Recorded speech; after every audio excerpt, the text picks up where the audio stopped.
በማግስቱ ረፋዱ ላይ ምቾት እንደ ጋቢ በሚያጎናጽፈው የኢትዮጵያ አየር መንገድ ድሪም ላይነር አውሮፕላን ከዋሽንግተን ወደ አዲስ አበባ ለመብረር ቢዝነስ ክላስ ውስጥ በመስኮት በኩል ባለ መቀመጫ ለረጅም ጉዞ ራሴን አደላድዬ ቁጭ አልኩ።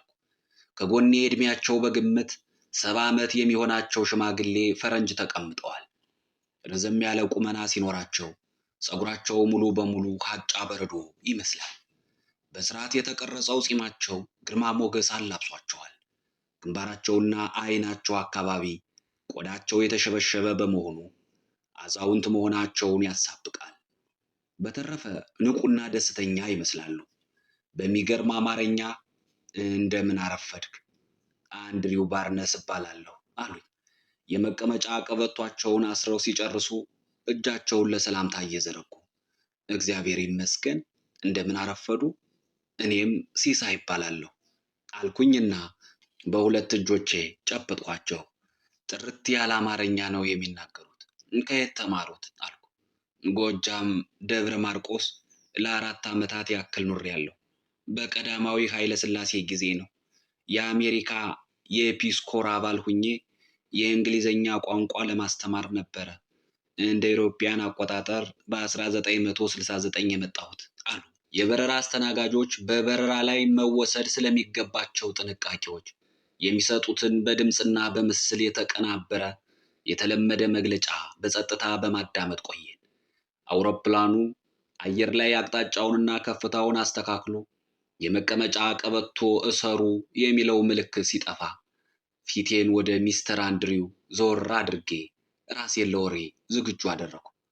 ጨዋታውን ለማስቀጠል በሚያመለክት አይናቸውን አተኩሬ እያየሁ የኢትዮጵያ ቆይታው እንዴት ነበር ታዲያ? በሕይወቴ ልዩ ቦታ የምሰጠው ነገር ቢኖር ኢትዮጵያ ውስጥ ያሳለፍኩትን ጊዜ ነው። እርሳቸውም አቀማመጣቸውን እያስተካከሉ ጨዋታቸውን ቀጠሉ። ወደ ኢትዮጵያ ከመጓዛችን በፊት በአሜሪካ የውጭ ጉዳይ መስሪያ ቤት አስተባባሪነት ኢትዮጵያን ቀደም ብለው በጎበኙ የአሜሪካ ባቲስት ሚስዮን አባላት ገለጻ ተደርጎልን ነበር ብለው ፈገግ አሉ። የሚገርመው ኢትዮጵያ ስንደርስ ያጋጠመኝ ሁኔታና ከገለጻው በመነሳት በአእምሮዬ ስየው የነበረው በጣም የተራራቀና የተቃረነ ነበረ አሉ ራሳቸውን እየነቀነቁ። እንዴት አልኳቸው በጉጉት። በሚስዮናውያኑ የተሰጠን ገለጻ ፈጽሞ ኢትዮጵያን የሚወክልና የሚገልጽ አልነበረም። ምስኪንና በጣም የተጎሳቆለ ሕዝብ፣ የተራቆተና ምንም ጸጋና ውበት የሚባል ነገር የሌለባት ተስፋ ቢስ ሀገር እንደሆነች አድርገው ነበረ የሳሉብን። እና እርስዎና ጓደኞቹ ኢትዮጵያን በወቅቱ እንዴት አገኛቸዋት? በእርግጥ በወቅቱ የከፋ ድህነት ነበር። ይሁን እንጂ ደግ፣ በራሳቸውና በታሪካቸው የሚኮሩ ሕዝቦች መኖሪያ፣ ውብና ማራኪ መልክዓ ምድር ያላት፣ ሊለማ የሚችል እምቅ የተፈጥሮ ሀብት የታደለች ሀገር ሆና ነበር ያገኘኋት። በተለይ ከአንድ ሳምንት የአዲስ አበባ ቆይታ በኋላ ወደ ደብረ ማርቆስ ሂጄ መኖር ስጀምርና ከሕዝቡ ጋር እየተዋወቁ ስሄድ ሕይወትን አንድ ብዬ የጀመርሁ መስሎኝ ነበር። ሁሉም ሰው ሚስተር እንድሪያስ እያለ ነበር የሚጠራኝ አሉና አይናቸውን ከፊት ለፊት ካለው መቀመጫ ተክለው ብዙ ቆዩ። በተለይ 2 የማልረሳቸው ገጠመኞች አሉኝ አሉና ለማዳመጥ መጓጓቴን ተመልክተው ትረካቸውን ቀጠሉ። አማርኛቸው መቼም ግሩም ነው። ቃናው የጎጃም አማርኛ እንደወረደ ነው። ደብረ ማርቆስ 3 ወር አካባቢ እንደቆየን እኔና አንድ ሌላ አሜሪካዊ የፒስ ኮር አባል ወደ አዲስ አበባ ለመሄድ በጭነት መኪና ጋቢና ውስጥ ተሳፍረን ጉዞ ጀመር። ደጀን ከመድረሳችን በፊት መንገዱ በድንጋይ ተዘግቶ አገኘን። ረዳቱ በፍጥነት ወርዶ ድንጋዩን በማንሳት ላይ እያለ 2 የጦር መሳሪያ የታጠቁ ሰዎች ደረሱ። ሁሉንም ሰላም ካሉ በኋላ ሁለታችንን ከመኪናው እንድንወርድ ጠየቁን። እንደወረድን ሹፌሩን መንገዱን እንዲቀጥል አዘዙትና እኛን በእጅ ምልክት እንድንከተላቸው አሳይተው ወደ መንደር ጉዟቸውን ቀጠሉ። በወቅቱ የተሰማንን የድንጋጤ መጠን አሁን ልገልጸው አልችልም። በቃ ወደ ሞት የሚወስዱን ሽፍቶች መሆናቸውን አምነን ነበርና አሉና ዝም አሉ። እንዴ ከዚያስ ምን ሆናችሁ? ማን አስለቀቃችሁ?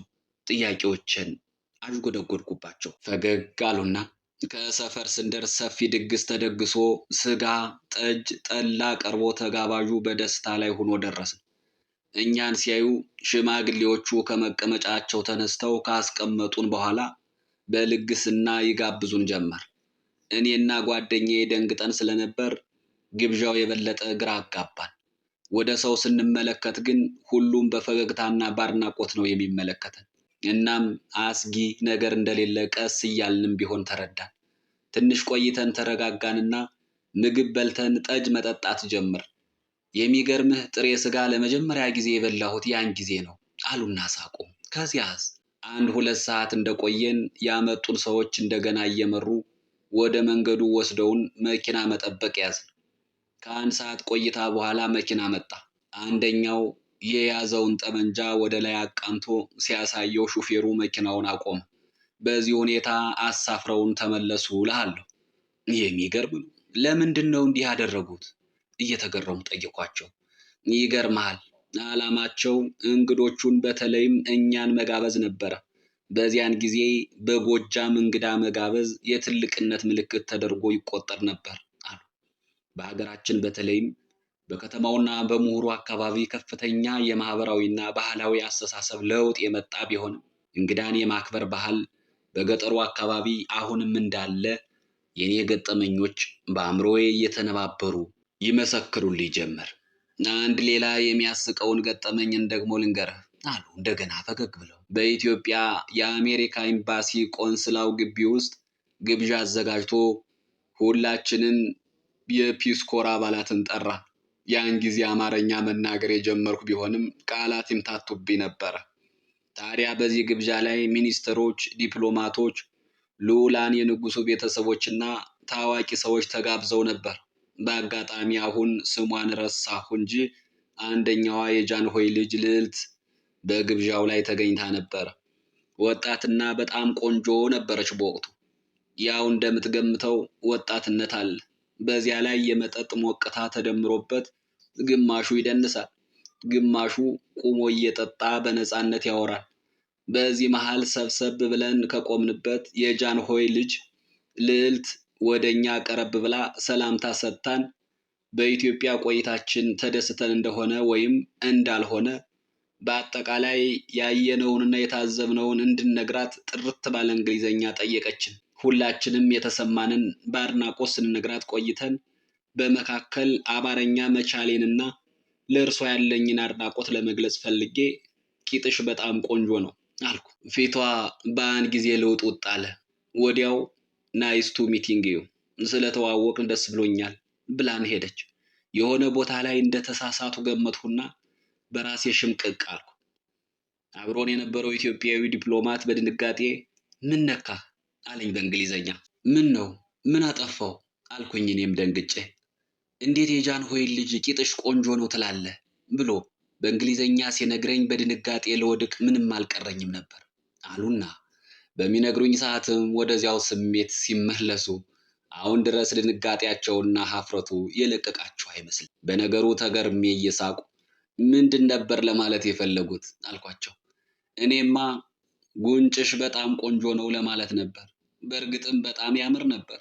በዚያው አያይዤም የኢትዮጵያን የአፍንጫ የከንፈርና አጠቃላይ የፊት ቆዳና ቅርጽ ከሌላው አፍሪካዊ ይለያል በማለት ለእርሳቸውም ለሀገሪቱም ያለኝን አድናቆት ለመግለጽ ነበር አሉ እየሳቁ። የተለመደውን የፈረንጆቹን ከአውንታዊ ጎን በመጀመር ሌሎች ስለነርሱ ያላቸውን ገጽታ አውንታዊ አድርጎ የማዘጋጀት ችሎታ በልቤ እያደነቅሁና በአጋጣሚ አለመሳካቱን አስቤ እየሳቁ ከዚያስ አልኳቸው። ከዚያማ በኋላ ረጅም ሳቅ እየሳቁ በአንድ ጊዜ ወሬው ተዳረሰና መሳቂያ መሳለቂያ ሆንኩ እልሃለሁ አሉና በትዝታ እንደገና ተመሰጡ። አብረን ስንስቅ የቆየን እስከማይመስል ድረስም በቅጽበት በየፊናችን በዝምታ ውስጥ ተዋጥን።